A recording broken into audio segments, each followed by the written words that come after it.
I'm happy you asked this question actually because how to manage your success is also very important as how you manage your failures. And more people are getting degrounded, I can say, from success rather than by failure in modern times.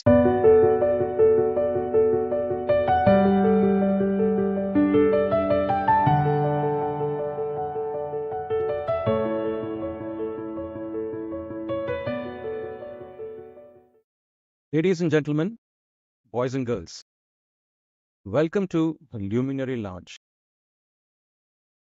a podcast which will look at insights from lives well lived. This podcast shines a light on the small habits and key decisions that fuel extraordinary lives. In each episode, we take you behind the scenes of accomplished doctors, artists, entrepreneurs, and spiritual leaders, uncovering the powerful insights and strategies they have mastered. Whether you're looking for practical advice or a dose of inspiration, we have got you covered.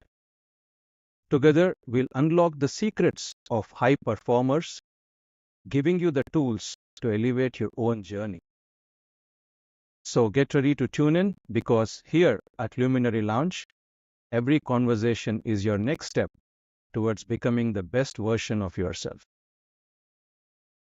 Today, we have the rare privilege of speaking with one of the most decorated and influential figures in orthopedic surgery. Dr. Professor Rajasekaran is here with us, and he heads the Orthopedic Trauma and Spine Surgery Department at Ganga Hospitals in Coimbatore, which is South Asia's largest orthopedic specialty hospital, and his leadership drives over 20,000 major surgeries a year.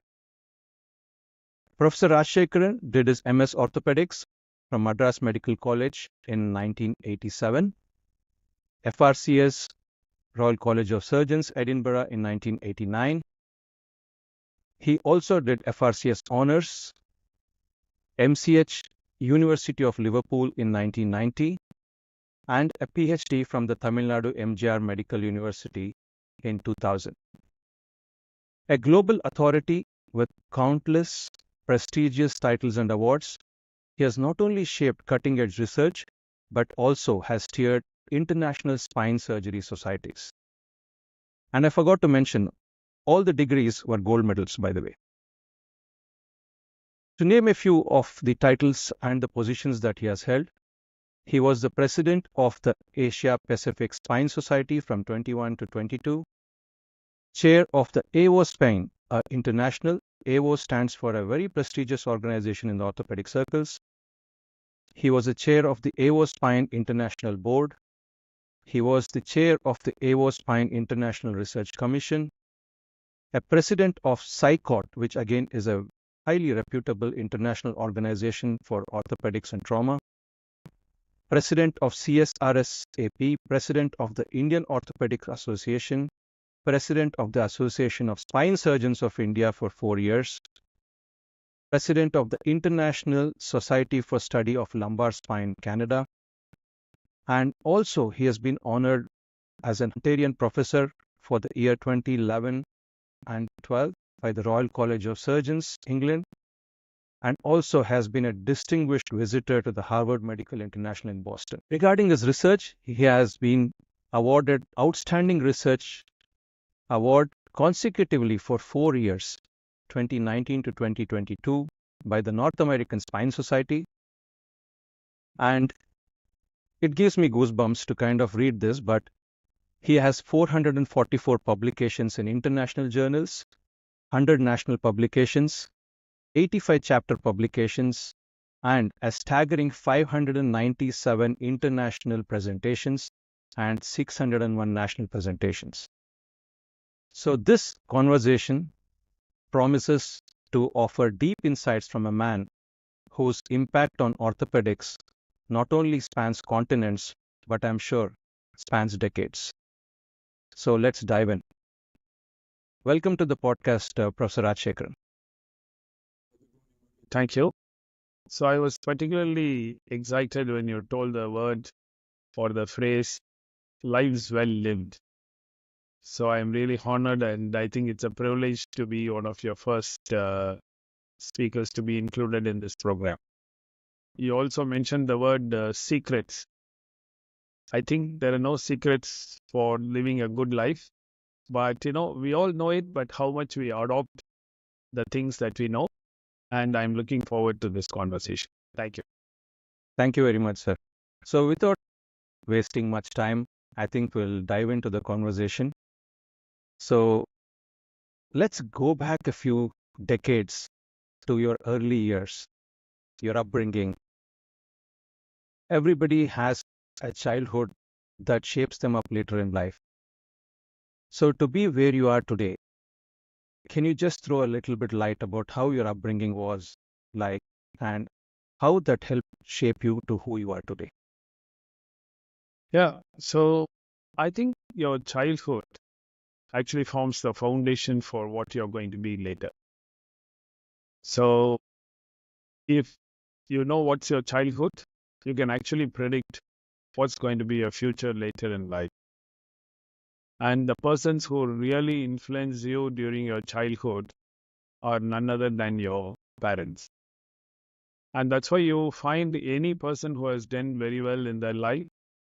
And if you ask them, they always will mention at least to a small or a great part usually on the role that their parents have played in life. And I think my brother and I, we always say that we have been very lucky to be a part of a ovarian lottery. I mean, we were just so lucky to be born to our parents. I'm sure that every parent means well for their children, but some parents are much better in actually shaping the lives and making sure that they give what takes to be successful later in life to their children. So one of the foremost things that I am very proud and grateful to our parents are that they, not for the luxury they gave us, I mean, there was nothing like luxury in our childhood, but for the clear principles and instructions and the strictness with which they brought us up. If there was money in the house, we never saw it, and that actually made us feel that money is something that is to be used for achieving good things and not to be squandered away. Actually, they made us a part of all the important decisions in life, in our family, right from our young age. And that actually prepared us very well for life. So really remember very well. I probably was in my eighth or ninth standard when we started the first hospital project.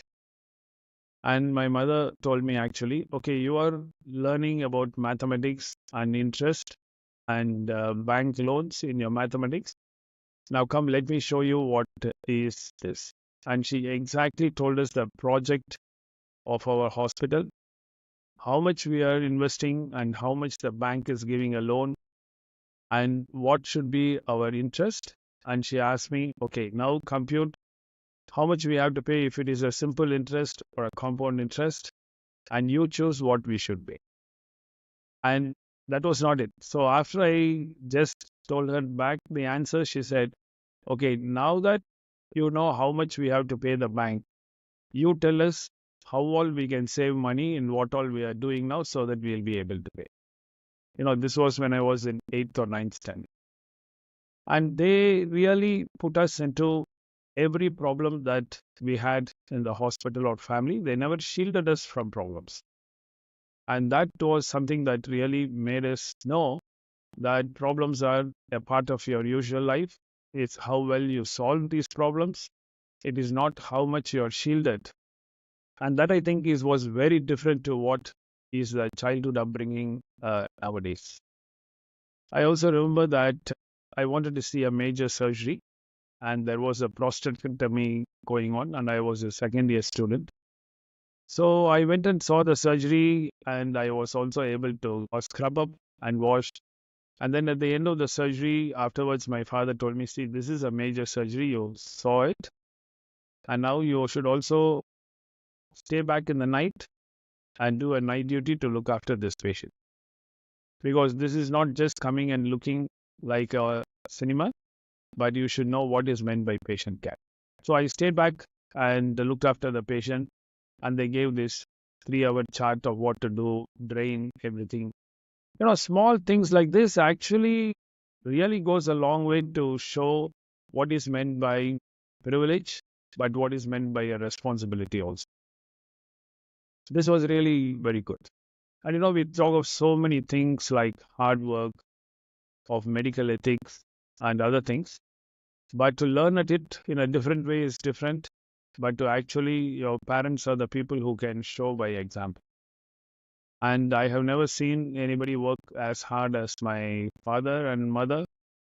And you might be knowing that once he completed his medical profession, he also had a passion for medical literature, Tamil literature. And so he joined as a PhD candidate when he was 78 years old. The university gave him a special permission to become a PhD candidate, and he completed the PhD at 82. So these are some things that you learn by looking at them. You don't need a special class or some perception tutoring, but parents are somebody who can teach. The same way, my mother is not a business administrator. She only finished school, but I have never seen anybody better in financial acumen or managing people. And she is a backbone of the hospital where she brought up the whole Ganga Hospital as a family. She saw everybody together where she could bring.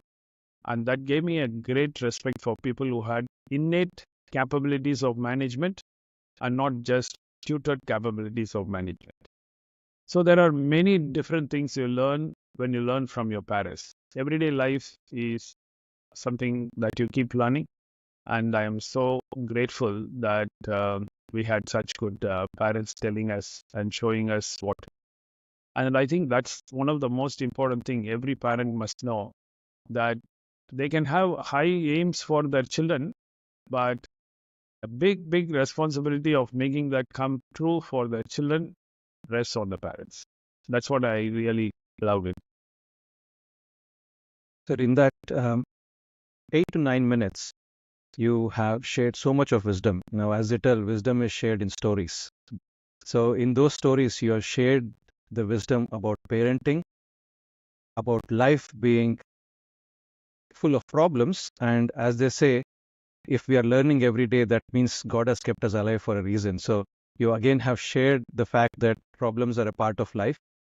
And also you have shared something very key about accountability, that when you were a student, when you observed that prostatectomy surgery, your father made you stay back. That is again a part of being accountable. And I've been fortunate enough to have met him many number of occasions whenever I was there at Ganga hospitals. And he's been a true inspiration for many people. I completely agree with you. Now, coming to the influential people apart from your parents, now you had definitely mentors, you had teachers throughout the journey. It could be school life, it could be college, and later even during post-graduation or later years. So anybody there that you would like to mention and the lessons that they have imparted? Yeah, of course.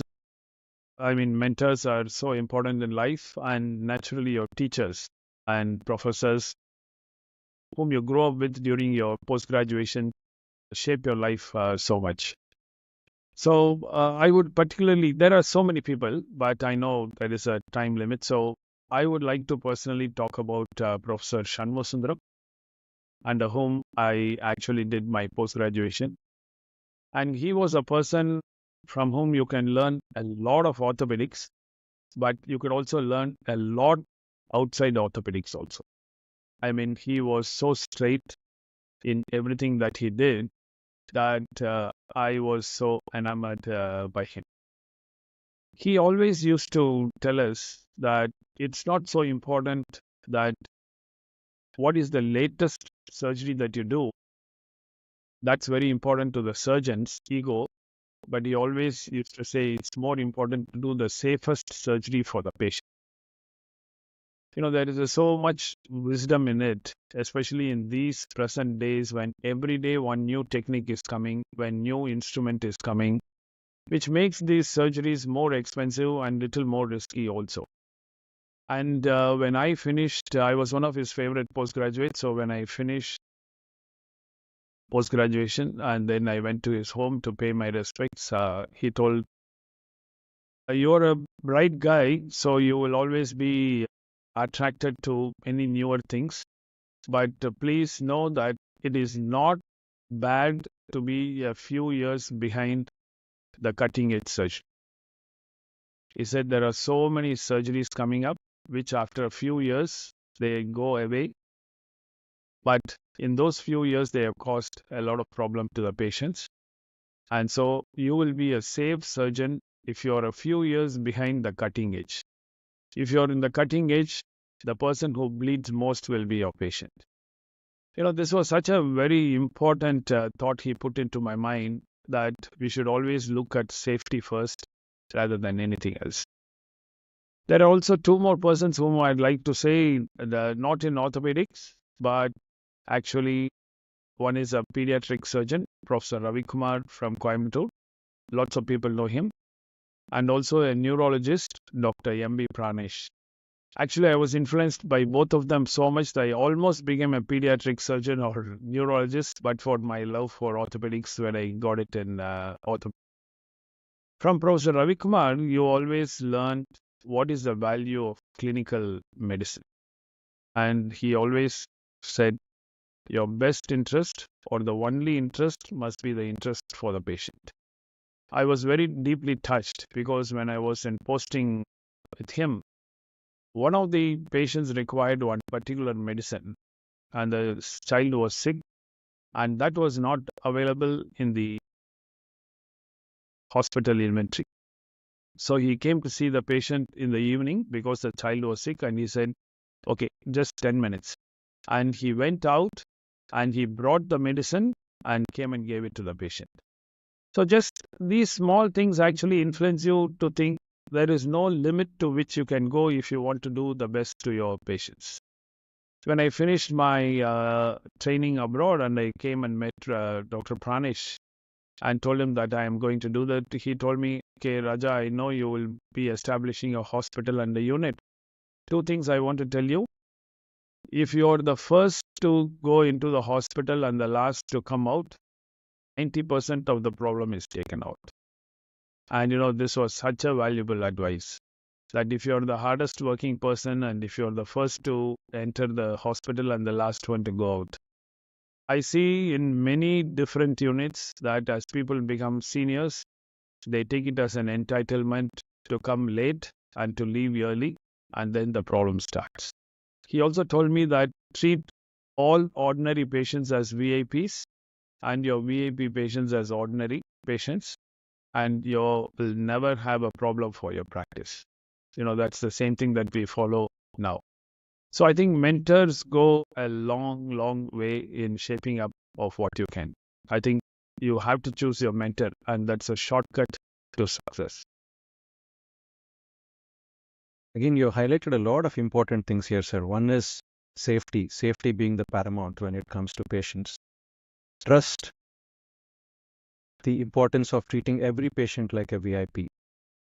And it all brings us back to the fundamental basic principles of why we are doctors. And you highlighted how the mentors have actually shaped your thinking, not only professionally, but also in personal life, in ensuring that these values are probably ingrained into the DNA, I would say, more like epigenetics.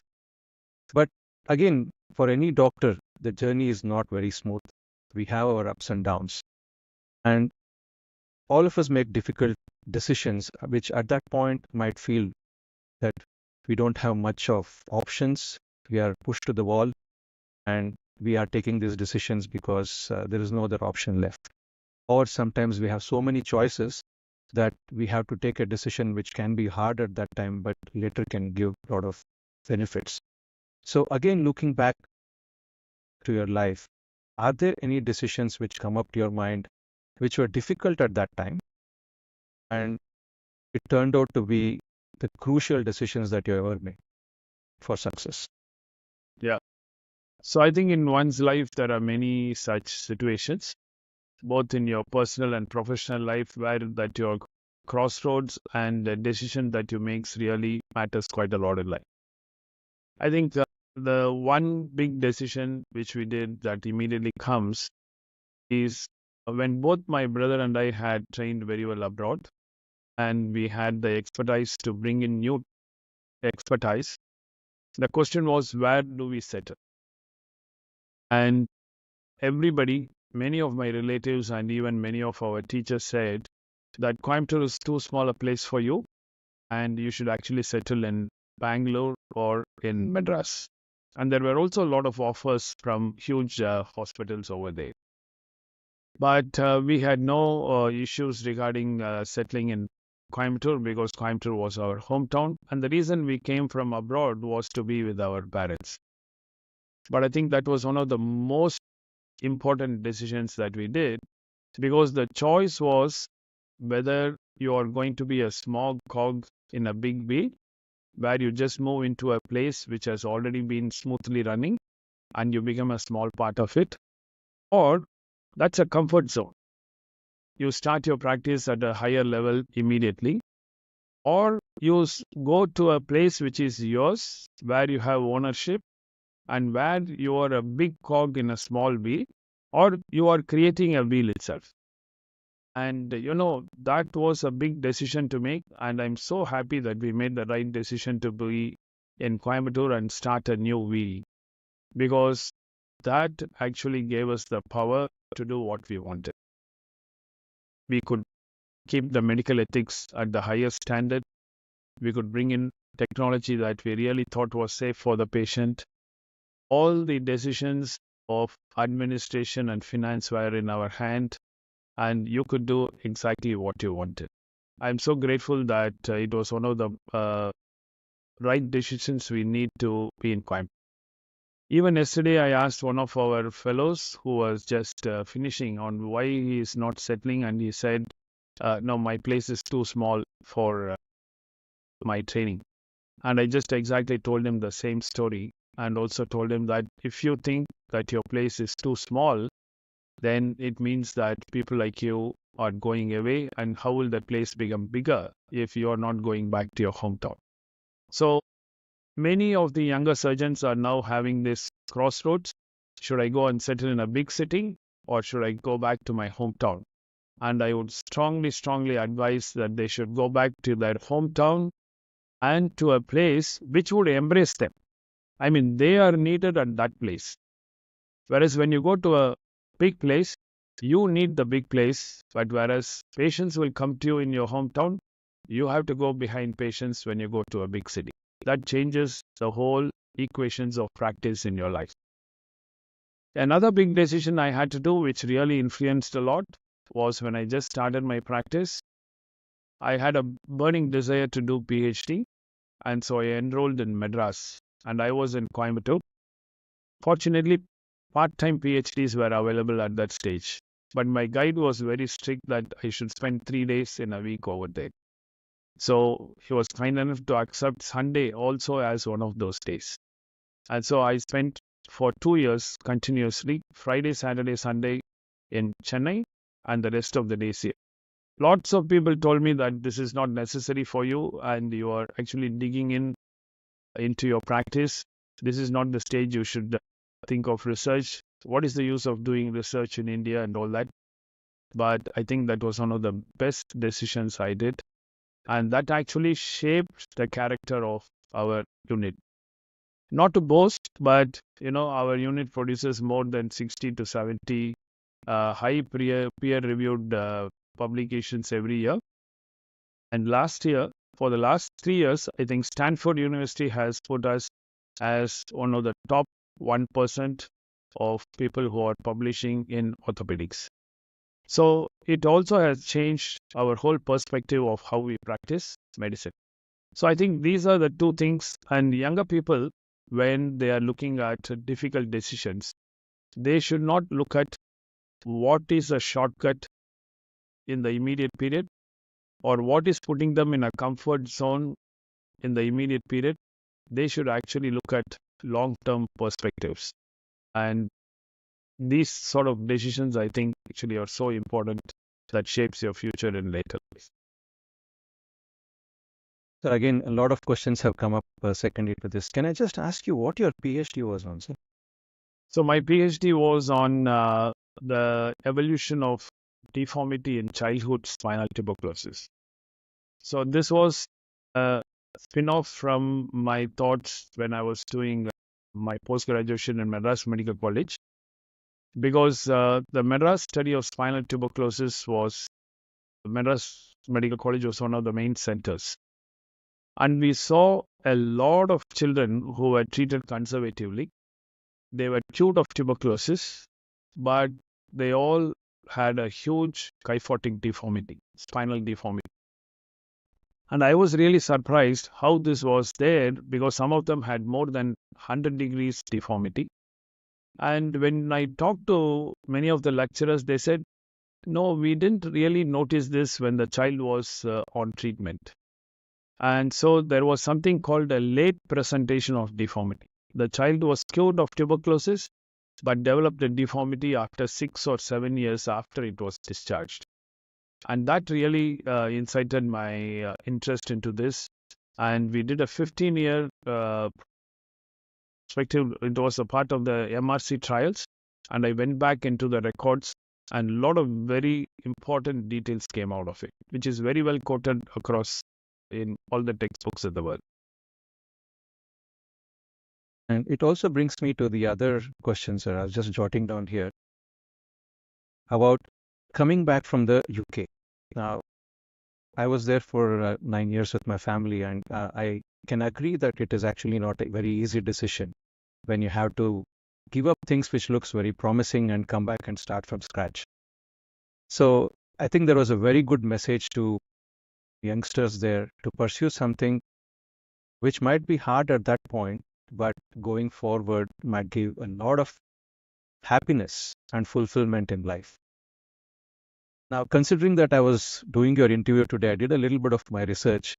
And when I was listening to one of your talks, you do mention your very brief encounter with Swami Dayanand Saraswati in an airport in Hyderabad, if I'm not mistaken. And that again was, as you mentioned in that interview, a very crucial moment in your life, because you were taking a very difficult decision to expand the hospital at that point. And going back to what Swamiji had told you and how you expressed that, it just highlights the fact that when you're doing something for a bigger good and not for yourself, universe is with you. Now, do you have anything to say about this? Yeah, lots of things actually, because it basically puts you in the right perspective of life. So we were a hospital of 160 beds, and there was no scope for expansion. And then we wanted to move to another place. My brother and I were thinking of another setup with 150 beds more. And then there was this opportunity of a land, and our architect, Mr. Ramani Shankar, he put up a grand plan of 450 beds. And that actually looked, it just shook us out. And we were very skeptical around that. So when we discussed it in the family, I think my mother made a big decision. She actually told both of us, if you are sure that you can manage 450 patients, then leave all the other things of administration and finance to me. You just look at the profession. And that actually was a defining moment when we both decided, let's go with a big project. But still, a lot of doubts lingered in your mind. And it was a chance and meeting with Dayananda Saraswati Swamigal. I should give the credit to SpiceJet, because they did not tell us that the flight was delayed. And when we reached the airport, there was a delay of 2 hours. And I had a very good discussion with him. And he, when I was expressing all these doubts, he clearly told me, if you think that you are the creator of Ganga Hospital, and Ganga Hospital is there because of you, then there are so many doubts and problems that will come up crop up in your mind. But if you realize that Ganga Hospital was meant to be at this stage, in this place, and offering a lot of treatment to people, and you are a vehicle of it, and you are a part of destiny, and you are not a creator of this hospital, and you put your blame on the spirituality and you draw strength from it, then there should be no problem. So he said, make sure that you understand that you are not the creator of Ganga Hospital, because Ganga Hospital was destined before you and it will last after you, as long as the philosophy of the hospital, as long as the ethos of the hospital is to give good treatment to people, nature will support it. You don't worry. You don't have to be. It was like such a relieving moment for me. And I was telling, no, Swamiji, I was also wondering, because we need so many talented people and everything. He just said, why are you worried? I mean, you just follow the same principles of good medical ethics. People will come to you. A team will form around you when you have a good medical ethics.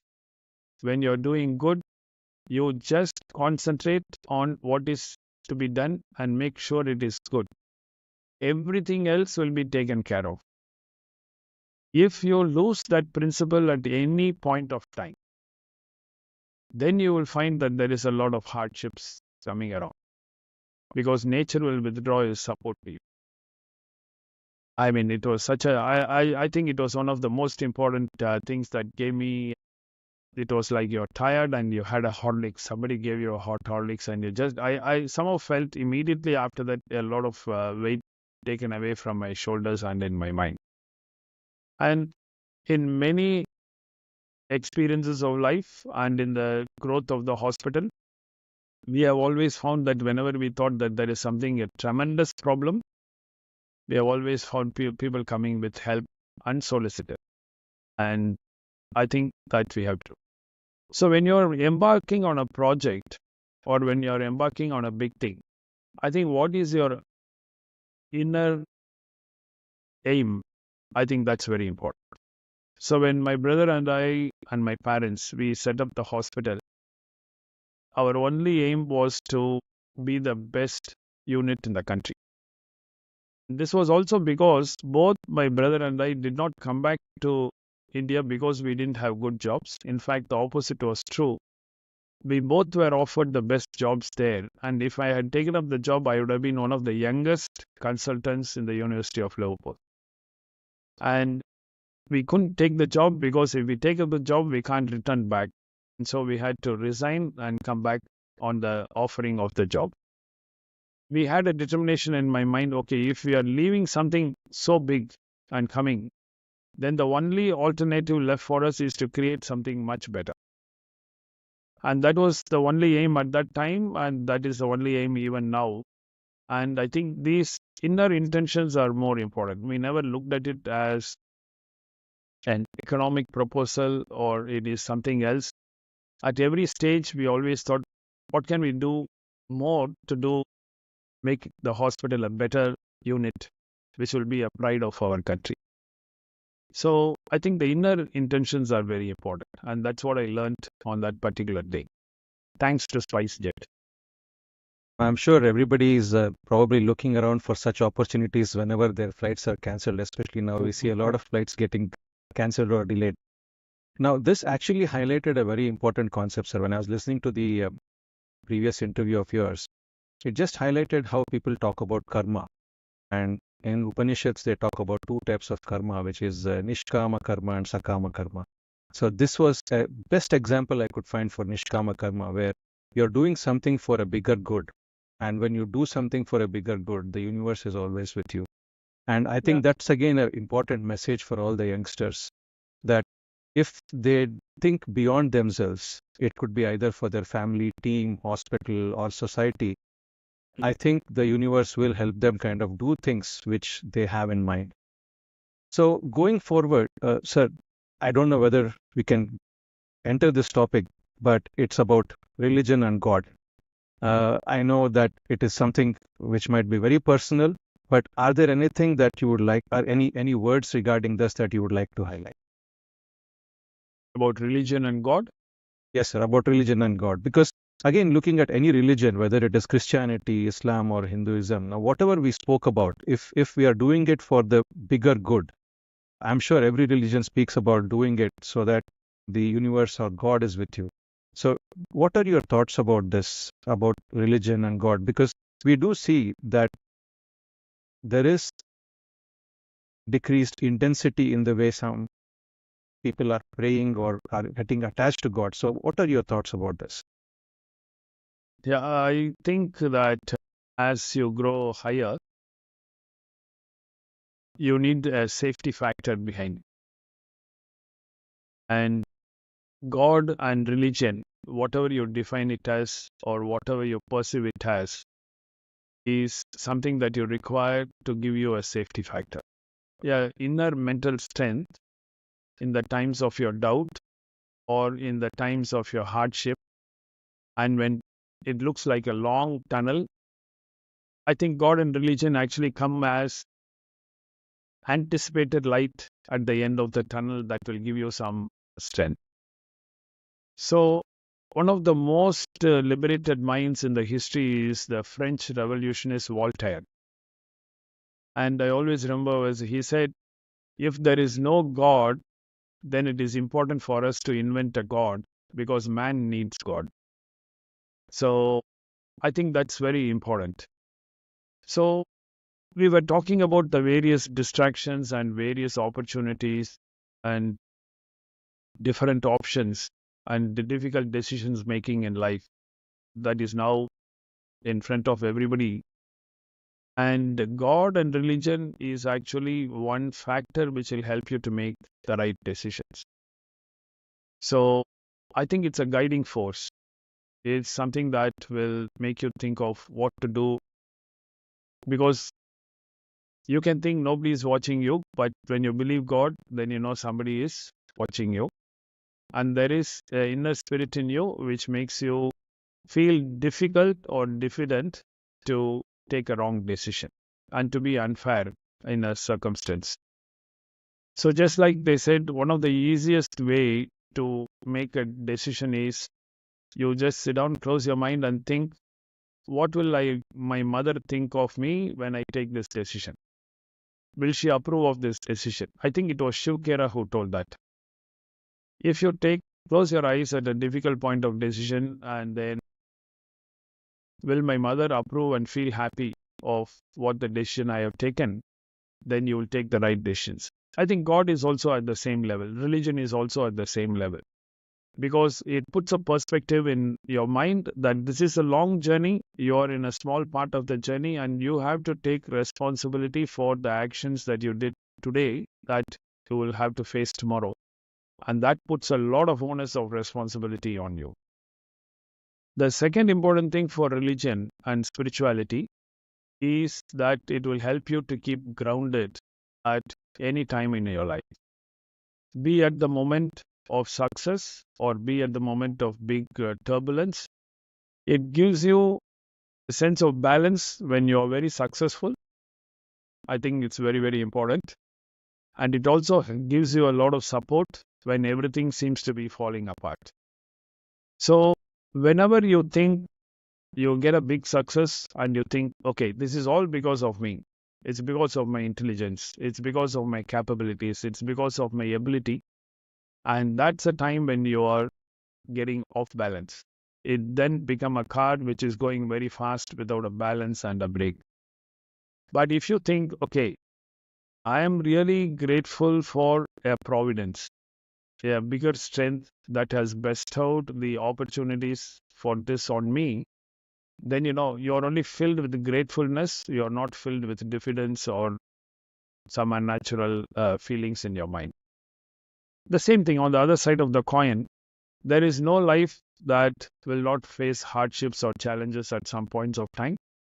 And God and the feeling of karma, your spirituality, whatever be your religion, it's one of the safest, what can I say, shock observers or anything in your life that, you also have now a chance to appeal for help.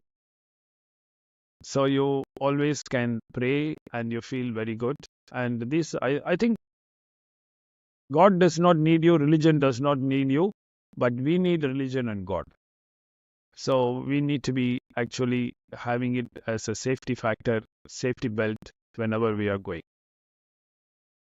This has not only been a good lesson for youngsters and other people listening to the podcast, but more so to parents, because parents are nowadays questioned by children as to why should I come to the temple, why should I pray. So I think this is probably a best answer that they can give to young children when they ask this question. So when I was just talking about my childhood, there are many, many things on which we are very grateful to our parents. But one of the most important thing which we are grateful to our parents, and especially my mother, is to instill the feeling of religion, a sense of spirituality, and the importance of being fair on God and religion. I mean, I think we are ever grateful. This comes in the families. I mean, nobody becomes spiritual or becomes religious by themselves. I mean, they look at others, they look at their elders, they look at what their parents believe. And if the parents can instill a feeling of religion and God fearing and spirituality into the mind, I think this is one of the biggest strengths that they are giving to their children. It's a personal opinion, but I think I have felt this as very important in life. Thanks for that. That would itself be a discussion that we can have, but I think we'll move ahead with the questions that we have. Now, coming to books, all of us have our own favorite books, books which changed our lives, books which actually made us better, which gave us the right information when we need it.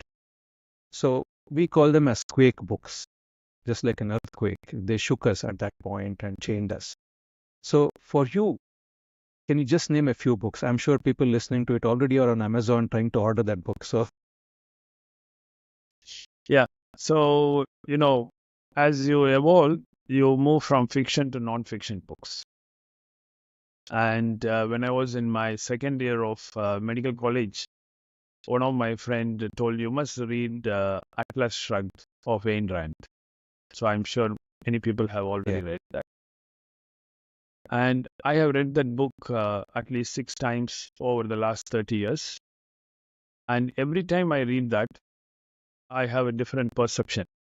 But one of the things that really it taught me was it really proved that the world moves on the shoulders of few people who are actually moving this world and not by all the people in the world. It actually showed me that there are only few people who can make things happen. And these are the selfless people, passionate people who do everything. And after reading that book, I started having a lot of respect for people who are selfless and making things happen in this world. Selfless in the sense that they are all selfish because they are bringing that passion out of it.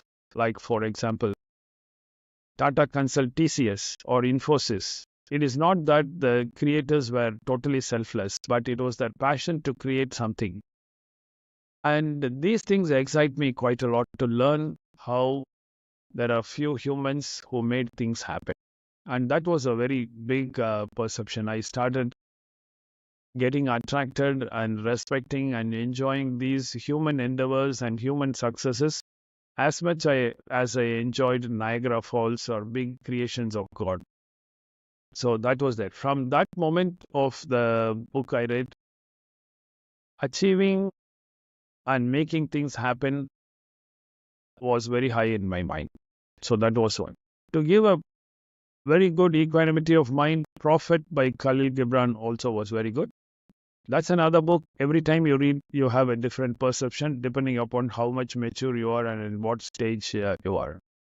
But if you ask me one single book that affected us quite a lot, it's a small book called The Mayo Brothers. The Mayo Brothers, it's about the story of William Mayo and Charles Mayo, who who were responsible for the Mayo Hospital. And my brother actually got the book from a old bookstore in Moore Market when we were all medical students. And the similarity between their family and our family was very. And actually, my mother also read the book, and she called both of us and said, "Do you see what a similarity is?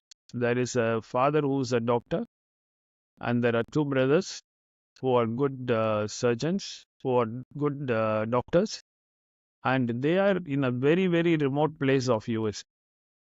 They were not in New York or Boston or Chicago or San Francisco, but they were in a very small village of Rochester. And look what they could do in this small place. Now, if they both can do it, then why can't you do it?" So after that, that thought was a very powerful thought that was put into our mind. And it's a small book. We have read that book many times, and that really helped us to shape. It was also one of the important reasons why we were not hesitant to settle down in Coimbatore. Because Coimbatore was much better than Rochester, which was only a small village in which the hospital was actually built. And what gives us a lot of pride is we have so many visitors from abroad and from Mayo Hospital all over the world. And one of the surgeons who came from Mayo Hospital, actually in our visitors book, he wrote, "Well, I work in Mayo Hospital, and now I am so happy I have visited another Mayo Hospital in India." And so many visitors talk of the Mayo Hospital and the Mayo Hospital brothers resemblance, and that's really something really makes us feel good. But that's a book that guided us quite a lot. Very interesting, sir. So coming to now the practical tips, as we were highlighting earlier in the podcast, people would be very interested to know, what does Professor Rajasekaran do on a day-to-day life? What is his typical day like? And what are his routines or habits which you prioritize to keep yourself productive and having a fulfilled day at the end of the day? Yeah. Okay. By normal standards, I can say I lead a busy life. So I start at 6 to 6:30 on Mondays, Wednesdays, and Fridays, which is my operating days. And the surgery will go till about 5:30. I stay in the operating theater till 5:30. And then there is a little bit of administration and work. And there is a lot of people who come with their problems, students with their research work or who need guidance. And then we go for rounds. And typically, I finish my official medical work by about 7:30 to 8 o'clock. And then there is 1 hour of some internal works I always have to do. That's with the running of the hospital or the unit or some research grants or research papers and all that. So typically my day lasts from 6:30 to 8:30. Sometimes less, but most of the times more. And people always ask me what keeps you grounded or what keeps you unwinded or what keeps you recharged during these busy days.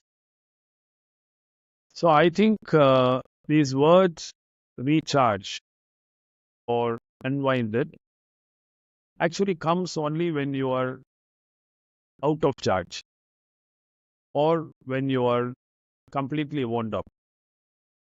And I typically don't feel a need of it at the end of the day. In fact, most of the days when after a hard day, especially if you have done some difficult surgeries, some complicated surgeries, or even when you have solved a difficult administrative problem, or you have actually dealt a lot with some research question and you have discussed it with this and it goes on for, I always think that I have always felt more charged at the end of the day after this than at the beginning of the day. So What makes people think that you need to unwind or recharge at the end of the day is probably that they have not felt excited or happy, or whatever they have been doing the whole day has not made them very happy about it. And over the period of time, I have very much realized that people are confusing a lot with hard work and stress. There is a mix up of both of these, and people mix up this, but it's very important for younger generation to know that hard work and stress are two completely different things. Hard work has given lots of benefits to lots of people because you cannot achieve anything without hard work, but nobody has ever died of hard work. People have died of stress. And then you have to think what makes hard work into a stressful situation. I have thought about a lot about it because a lot of people ask me about it. And I think that one most important thing that makes work stress is poor performance. People come into their work ill prepared, people perform badly, and when the results that come out does not match the expectations or the expected standards, there is a lot of work stress, and people blame that stress on work, whereas what they should be blaming is poor performance. Now, every medical person, you, me, everybody knows that doing 10 extraordinary challenging cases doesn't leave you tired. It actually gives you a lot of endorphins in your mind and you feel excellent when you go home. But if you had one small case where you did not do well, and in the inner part of your heart that you know that you could have avoided it, or you could have done better with some planning, then there is a lot of stress in you because you don't want to accept it and you want to blame it on something else. And then you usually blame it on the patient or you blame it on the work. Hard work is not working 15 hours on something where you are doing very well or where you are passionate about, but stress is something working even 15 minutes on something you are not doing well or where you are not passionate about. So these long days actually don't mean much. The length of the hours or the length of the day doesn't matter much. The length of the day actually matters on what you have been doing. Is it something which you enjoyed very much? And have you performed very well during that period of time? And are you happy about what you have done? I think this actually matters quite a lot. If younger people are not feeling very happy going to work in the morning, if Monday mornings look tiresome, Friday evenings look very joyful, then you must sit and introspect. Am I in the right profession and am I doing the right thing? And should I do something different or something in a different way which will actually make me joyful? Rather than blaming on work, they should have some introspection. I'm very fortunate to actually work with very senior surgeons, among whom one is Dr. Sanjay Pai. And you know him, I think, quite Very well. And he would echo your thoughts word to word. And he comes in with the same excitement as you're talking about, that on a Monday morning, it looks like a Friday evening. So I think that is something that I think as youngsters, people should understand that, as you mentioned rightly, hard work, stress, the work-life balance that people are so obsessed with, they're all to do with the passion that you have for working. So I think that's very important. This work-life balance is a modern terminology. So when we were young, when we were growing up, the first time I heard about work-life balance and its problems was just about 20 years ago. We never heard about it before because somehow in the Western world, people started doing something which they didn't enjoy and they separated work and life separately. So if you do not think your life is work and work is life, then there is a serious problem for balance. Now, considering that it is so busy, sir, you start at 6 o'clock, 6:30 in the morning and finish by around 9, 8:39. Where do you get time to learn new things? Or how do you approach in keeping yourself up to date? Are there any specific practice, anything practical that people can use? Because people are going back and, one of the common reasons people have is I don't have time to update myself. So what are the specific practices or routines for self-improvement? So I tell this even to my residents that you should not artificially separate working and learning. And I have a session with all the newcomers every year. And one of the first and foremost thing I say is for your success, you should know how to integrate work and learning. Because you work all through the year without learning, and then you want study holidays before you go to the exam is something, it's a purely Indian concept. So you, at whatever stage of profession you are, so whenever you are doing something new or there is a case where there is something new to be done, you have to update yourself and learn yourself on a case to case basis and not from time to time basis. Your journal reading or your updating on a case must be a part of your entire day's work. So it is not like I would set 4 hours today to read this. So if there is a case that needs to be done tomorrow and it is a difficult case, I mean, you would spend half an hour today between cases to run through the videos of what other people have said, what has been recently published, and then you update yourself very quickly and then you do it. So this, if you keep both of these separated, then you have a problem because you have to find time then. But if you know the trick of integrating work and learning together, then it's not a problem. This I also call purposeful learning. You see, you need to read from first page to the last page for an exam. That's different. But when you're practicing, you don't need to read something which is not relevant to you on your daily practice. But the cases that you are doing, and each case poses a separate challenge. And that specific part, you should look at what's being updated and learn every day. And that's the best way to learn. So you will do purposeful learning when you're practicing. Thanks for the tips, sir. Going back to your achievements, I'm sure the list itself, as I was reading, was giving me goosebumps. Now, how do you stay grounded, sir, and to maintain that perspective amidst all the achievements, the responsibilities that you have?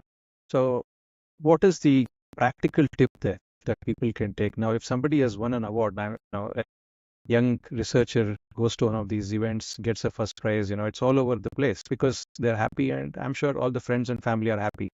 But when they come back, how do they maintain the perspective that, yes, I'm back to my work. I need to serve my patients. I need to kind of look after them.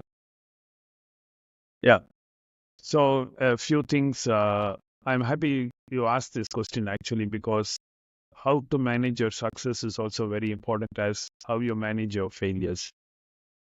And more people are getting degrounded, I can say, from success rather than by failure in modern times. First and foremost is not to take the entire credit on your head. If you take the entire credit of your success, then you can feel slightly intoxicated because that's an overdose of credit. So there is hardly anything that you can do in life where you cannot give the due credit to somebody else. So I was recently giving a graduation day address and I said the first and foremost thing that you should do at the time of your graduation is just go back to your room, close your eyes and think of all the people who made this day possible. It is not just you writing the final year exam alone. You should not think I did medicine, surgery and obstetric gynecology well. But also think for a moment who put you in the medical college, who paid your fees, who was your inspiration. That school teacher who would encourage, your parents who worked a little hard. And if you put all these in the proper perspective, and this is the same even when you're a doctor.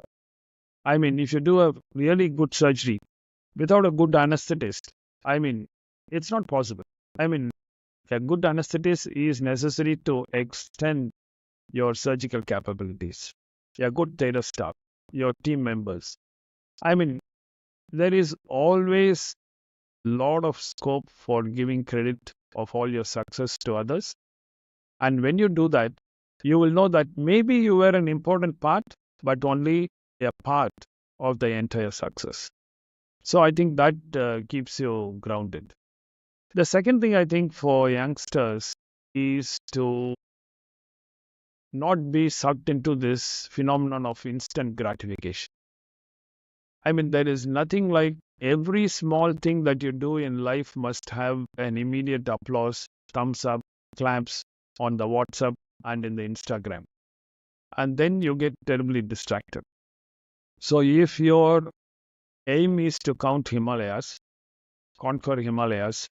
then the celebration and gratification must come only when you have climbed Himalayas. It is not at every stage of your career. Today I reached base camp, and then there is a big celebration. I have got to step 1, then there is a big celebration, gratification. Then that makes you feel so good about an achievement which is lesser than what you aimed for initially, and an achievement which is lesser than what you are capable of. So it should be very clear in your mind of something very high, and celebrations and gratifications will come only at the end of your achievement. And good people always actually push the bar higher up as they go. They keep pushing the bar. So there is always something for them to look up to and not something they feel that I have achieved. So this is extremely important. I think the third thing that is very important is whom you are with. If you are only with people who are lesser than you, then there is a lot of problem for you. So there are 2 important quotes, I think sayings which the younger people will know. One is, you are the sum average of the 5 people with whom you are most of the time with. So many people ask me, what is the biggest advantage that you have had of playing a leadership role in so many international organizations? There are many things. You get exposed to many things which you cannot do. But one of the most important things is you come into contact and you rub shoulders and you start working with people who are bigger than you. And that actually makes you feel that you are not the best guy around in the world and puts you in the proper perspective. As you rise up in the arena, you come into contact with great achievers and people who are so humble after having achieved much more than you, and people who are so grounded that it almost looks blasphemy if you're making any big ado about your achievements. The second important thing that people should know is that if you are in a room where you are the best person, then you are in the wrong room. So, you have to move into a room where there are better persons than you, where you feel inspired to become a better person. So if you look at all these, then you will be very well grounded. I have a very good friend, Mr. Krishnan of Krishna Sweets. Once we gave him a very international award, and he also have a big award, and then he said, if you have an award, that should be in your mind only till that evening. The next day must be an ordinary, simple working day. The award celebrations should not last longer than that evening. You should return back to normalcy, complete normalcy, the next day. So, I think these are a few points which will help you. Not to take the credit to yourself, not to feel that you are the person who created the success, to share the credit with others, and to look at people who have achieved more than you, and not to have instant gratifications at every stage of the journey. I think then you have no problems of being grounded. Sir, you spoke about very important concepts there: humility, equanimity, not celebrating at every point. But you are a human being, sir. I'm sure you would have felt elated with at least that one award that you got out of those so many awards. Can you just tell me one award that actually made you feel really elated of all the awards that you received? One where you immediately shared with family, immediately came back with that kind of joy. Can I have the luxury of sharing two rather Yes, than sir. one? Because when Yes, you sir. said Please. one, two came into my mind. Now you're really proving to be a human being and not a superhuman. Yeah, yeah. So one is, in the spine research, the Easels Award, the Easels Award for the world's best spine research is a very prestigious one. The Easels organization is a group of researchers, not just of surgeons, but of muscle physiologists, biomechanics, radiologists, pathologists, microbiologists, everybody who is interested in, and they have a cap of 200 membership. So there can be only 200 members. And there is a very strict criteria of entering in and to be into it also. So you can say the elite of spine surgery research people are there from all walks of the scientific field. And to be an awardee of the ESILS award is something which I was always thinking at least once in your lifetime you must get this award. And I am proud to say that we have got 5 times now, but the first time was unexpected. So we got it in 2004, and when I just opened my email one day, I was just going through it, and then suddenly it said, "Congratulations on your ESILS award." It was just a moment of great elation, and it was just something like a dream come true. That was good. And that actually made us also feel that this is possible. And then on that day, I kept my award. Okay, we have got once, then we should get it 5 times. And now we have got it. When we got the fifth, I said, okay, we should aim for 10 times. So that is good. The second one was getting the Hunterian professorship position was a true honor. I mean, because this is given to very few people with good research. And this was given for the research of my PhD findings of natural history of childhood spinal tuberculosis on how biomechanics actually alters spine deformity and how an existing spine deformity alters the biomechanics of the spine and how it modulates growth. So that was like an international acceptance of your concepts. And there are only very few people who have been Hunterian professors in our country. So in the last 75 years, so that was great. In fact, for people who are not doctors listening to this podcast, if you have celebrated, say, A.R. Rahman getting a Grammy Award, I would say it's equivalent that in the surgical specialty of orthopedics, getting these awards are equivalent to getting an Oscar or a Grammy. Am I right, sir? Yeah, absolutely. Because we say the Grand Slam in spine surgery, just like you have Wimbledon, Forest Hills, Australian Open, and American Open. So we have the Easels Award. We have the North American Spine Association Spine Surgery Award. Then you have the Euro Spine Award. And then you have the Asia Pacific Spine Award. I am so glad to mention that we have received all this many. There's a lot of hard work of you and your team which has gone into this. So Yeah, a congratulations once whole again, team. sir. Yeah, whole team which is working on it. Congratulations once again. We did discuss a little bit about challenges earlier. You just touched upon the aspect of challenges that young people are facing today, sir. Now, what advice will you give them if it's a one-piece advice for somebody starting their career? They finished their post-graduation. It could be MS in orthopedics, MD in anesthesia, or obs in gynecology. What one-piece advice will you give them? Yeah, I think for the younger mind, I think they should not look too early into success and be patient for it. And just be passionate about what you are doing. And then success will eventually be yours. I mean, there is no doubt about it if you do something with a lot of passion. So again, it comes to the central theme of why you are a doctor and what interests you in being a doctor. So if you are a doctor who has taken up medicine to look at on the economics of it, I'm 100% sure that you will go only to a certain level, but not beyond that. But if you want a higher level of success, you should be passionate about what you are doing and you continue doing it. And when you do it with passion, there is no way that you will not be successful. So, one of the famous quotes, which actually I should say shook me a lot and made me think about it, is that somebody saying that the best musicians being asked, would you still play music if nobody is listening to you?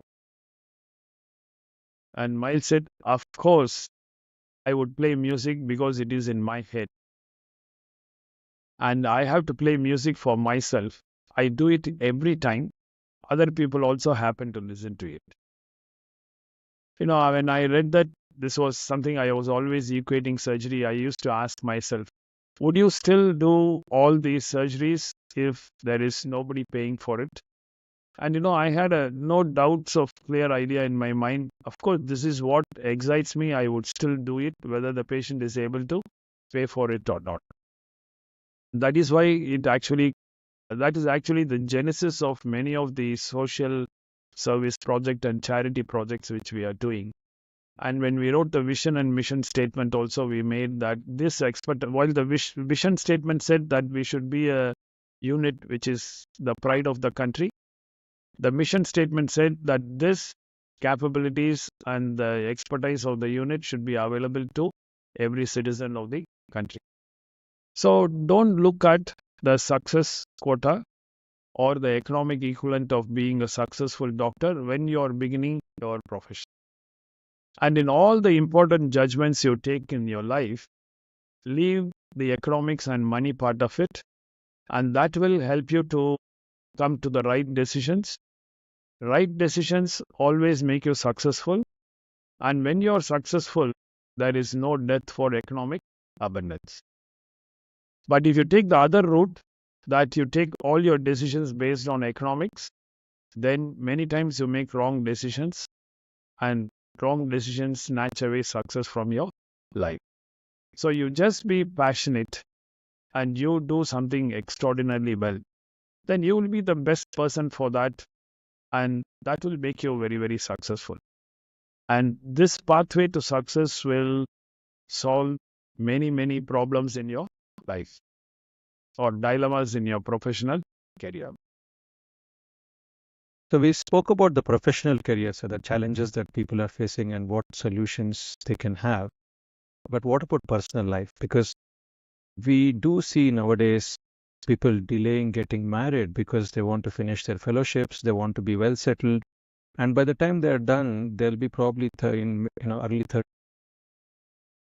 Is that something that you approve of, or what are your thoughts about this thing, and also about getting married and not having kids? Now, I know it's a very controversial topic, and many of the youngsters might not like me for having raised this issue, but what are your thoughts about this?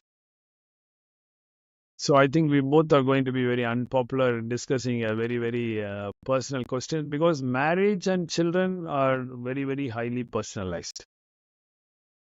Throughout the world, the incidence of committed marriages are coming down, and people wanting to have children is also coming down. And that's a big challenge to many of the Western societies. But actually, in India, most of our religions are promoting a life where shared by a man and woman, and with common aims, common goals, and common achievements and common happiness. So I am all for a marriage in early life, because I think a twin-powered aeroplane, a twin-engined aeroplane, at the time when you are going up in life is much better than having a one-engine aircraft. Time to have a person next to you and share your life is not after you become affluent. It is in the process of becoming affluent. So when I ask many young people, why are you delaying marriage? They'll say, no, sir, I have to become more settled. So I'll always say when you're very settled, you're also more rigid. There is nobody else, no place in the life, in your life for somebody else when you're well settled and very rigid. Because you think, I am well settled and everything looks like an intrusion into your life. You're so much got used to being alone. Your private life and your private entitlement becomes so important for you that sharing becomes a burden. And that sometimes looks like even one extra person in your life can look like too much crowd. It's a big burden, and then you can never have a very successful marriage. I think the right time to marriage is to have a formative times when you're having everything going for you. You're struggling for everything. And then you share your struggles, you share your ambitions, you share your difficulties. Then when you achieve things together, everything looks very sweet. And then your commitment towards each other becomes more. So I am all for an early marriage. And I think one of the best things in marriage is not only your life partner, but actually the children. And people who are looking only at the problems of having children, I feel sorry for them because they don't know the loveliness of having children, of going through, seeing life around you evolve into an adult, and that can give you so much of happiness. So, a lot of people ask me what I do in my free time and what makes me really happy. I mean, I just go back to the family and I spend so much time with the children. When I had children who are now adults and now grandchildren, something that can really, really make you very happy and give you a very strong perspective of. So you should have, if you're planning to marry, I mean, to get married is a personal choice. But if you're getting married, I would strongly suggest that you get married early rather than. Yeah. Even incidentally, I got married early, sir. I was 25 when I got married, and the analogy that you gave of a twin power engine, she was a more powerful engine actually, so which made me push myself. So that is the analogy. And of course, definitely about children, what you said was very true. The hug at the end of the day, the the the kind of feeling that you get, I think it's enough as a de-stressor. And again, It also gives you more purpose in your life. I mean, as a continuity of life, children give you a continuity of life. And I have seen people, uh, maybe I should not tell this, but I have seen people who don't have children sometimes get distracted at the later years from that profession because they think that what do I do this for and for whom? It's a big problem. and I think another thing is I had given a talk earlier last year, in fact, in the Ganga Anesthesia refresher course about what do we owe the future. And looking at the fertility rates, as you mentioned, with the Western countries, India will probably reach that rate by 2070 or 2060. And I think that is something that we have to be very careful about, because if we don't think about having children, I don't think we'll have enough people to support us when we age. So that is another thing which should make people think about it. And I know it's a very So, sensitive topic, but exactly. So when people are, if you don't have children, then you're forced into getting your affection. Everybody needs some feedback of affection and love. And then you get it from your pets. And then you have to have alternate solutions for getting this. And also, one of the things that I tell all my registrars is that you should not have a single child.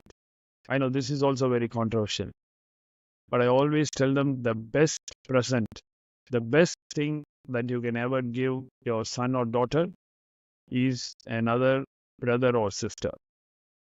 So, as life is becoming more artificial, nuclear, we are driven by time and space and lack of human contact. I think the best present that we can give to our child is a brother or sister and not a computer or a Lisa or somebody with whom they have no mental contact. A true brother or sister will be a great power in all their lives. I'm sure that comes from the heart, especially working with your brother, building up an institution which is now world famous and has helped many lives, thousands and thousands of lives. Sir, it's been a 1 hour, 20-minute wonderful discussion with you. I would like to end the discussion with a quote of your choice. Just one quote of your choice, which you think about more or less on an everyday basis. So if you're asking for a quote, this is something that I quote in all our activity books. It's the quote of Shri Abdul Kalam sir, whom we greatly respect, that when he said, "Small aim is a crime." I think this is extremely important because, as it is well written, the biggest tragedy in life is not having a very high aim and not able to achieve fully, but the biggest tragedy is to have a very small aim and achieve it. Because you are putting a ceiling to all your aspirations, to your capabilities of how high you can go, depending upon what aim you have made. You make a small aim and then you have put a very tight ceiling on top of your head, on above which you cannot rise. I think this small aim is a crime I quote very often and write in all our activity books. I think it's a famous quote. And I also think that Kalam sir was so good, he also gave another quote that to achieve these dreams, he said, dream is not something what you dream in the night, but when you are asleep, dreams are something that burns in your stomach, that it does not allow you to sleep. So you think, these two are something that is really, really, really good. And the young surgeons or young people should know both of these. They should not be distracted to have a very small aim in life. And then they have automatically put a governor on their accelerator in their life. And dreaming is not useful in any way unless you also put the hard work and you sweat day and night towards it. So those are two of my very favorite quotes. Thank you very much, sir. The last 1 hour, 20 minutes has been an inspiration overload, I would say. Every minute that you have spoken, everything that you have spoken has been so valuable. And I thank you for taking time off from your very busy schedule. I know how busy you are, and spending 1 hour and 20 minutes with us. So thank you very much, sir. Thank you. Thank you, Buddha. I really enjoyed it very much. And I really congratulate you for starting this series on lives well lived. And I consider it as an honor that you thought me fit to be talking about this. So thank you very much. Thank you, sir. Thank you. Thank you. So, ladies and gentlemen, that's a wrap for today's episode of Luminary Lounge. We hope you are walking away with fresh insights and a spark of inspiration to fuel your own journey. If you enjoyed this conversation, don't forget to subscribe, share it with your friends and family, and leave us a review as to how we can improve it. Stay tuned for more wisdom from remarkable individuals who have mastered the art of living fully. I again mentioned fully. Until next time, keep pushing boundaries in your own life, embrace small habits which can change, and crafting your own extraordinary story. As Professor was mentioning here, let the dream burn inside your stomach. Let it not make you sleep until you reach. So, thanks for listening and watching if you have been watching it on YouTube and Spotify. And remember that every day is a chance to become the best version of yourself. You needn't be somebody who is a neighbor or your friend, but the best version of yourself. And we will see you next month with another extraordinary person. And let us hear from them about what wisdom and insights they can share. So see you soon at Luminary Lounge next month. Thank you.